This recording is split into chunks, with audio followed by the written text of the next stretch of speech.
दोस्तों, आज की कहानी सुधा नाम की एक लड़की की है। सुधा एक बहुत ही आलसी लड़की थी। घर के काम करना तो दूर, वो एक गिलास पानी के लिए भी अपनी माँ पर निर्भर थी। अरे अब उठ भी जा नालायक, 10 बजे तक सोती रहती है। अरे कुछ तो घरेलू लड़कियों वाले लक्षण दिखा। सोने दो ना माँ, क्यों परेशान कर रही हो? अरे भाग्यवान, क्यों मेरी बिटिया को तंग कर रही हो? सोने भी दो इसे। लो, बाप बेटी दोनों एक जैसे हैं। देख लेना, आपकी ये लाडली ससुराल जाके हमारी नाक कटाएगी। मैं कहती हूँ अब भी वक्त है, अपनी ये आदतें सुधार ले, वरना ससुराल में तेरी सास कान खींच कर तुझे सीधा करेगी। वही तुझे सबक सिखाएगी।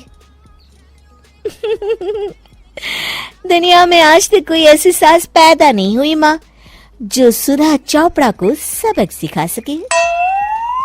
लेकिन होनी को कुछ और ही मंजूर था। सुधा की शादी एक ऐसे घर में हो जाती है जहां उसकी सास एक रिटायर्ड पुलिस वाली थी। अब कहानी में मजा आएगा। हाँ माँ, यहाँ सब बहुत अच्छा है। मेरे ससुराल के लोग भी ना बहुत मिलनसार हैं। ठीक है माँ, मुझे नींद आ रही है, फोन रखती हूँ माँ। ठीक सुबह 5 बजे। अरे जल्दी उठो भाग्यवान, वरना कयामत आ जाएगी। हैं? अरे क्या हुआ? कौन सी कयामत आ जाएगी? अरे मेरी माँ आ जाएगी। तुम नहीं जानती, इस घर में सिर्फ मेरी माँ का हुक्म चलता है। सबको सुबह 5 बजे बिस्तर छोड़कर हॉल में पहुंचना ही पड़ता है। अरे अब इंसान क्या अपनी नींद भी पूरी नहीं करेगा?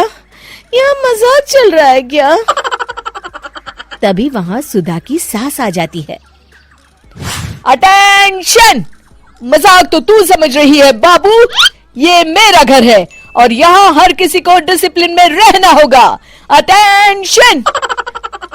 अरे माँ जी, लेकिन इतनी सुबह कौन उठता है? कौन होता है मतलब?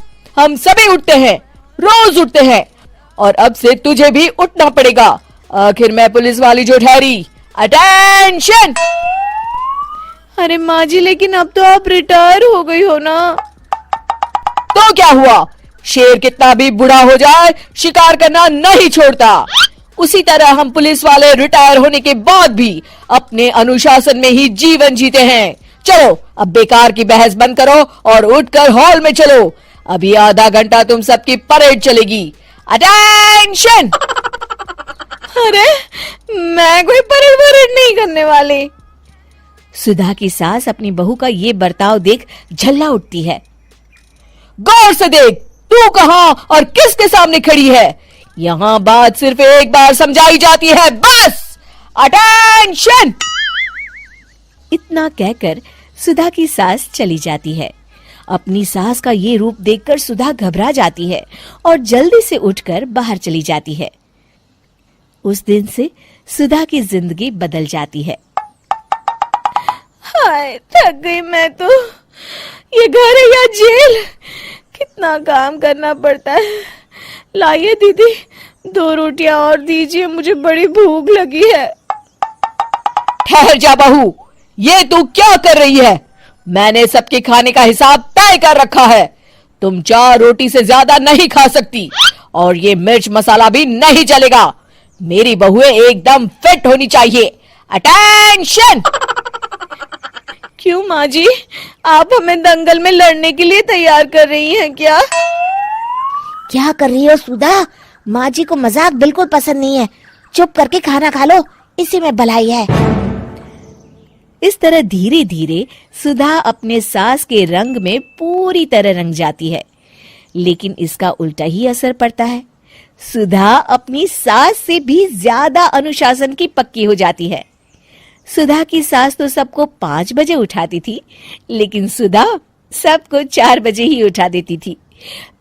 दूसरी तरफ सुधा की सास की उम्र भी हो चलती है।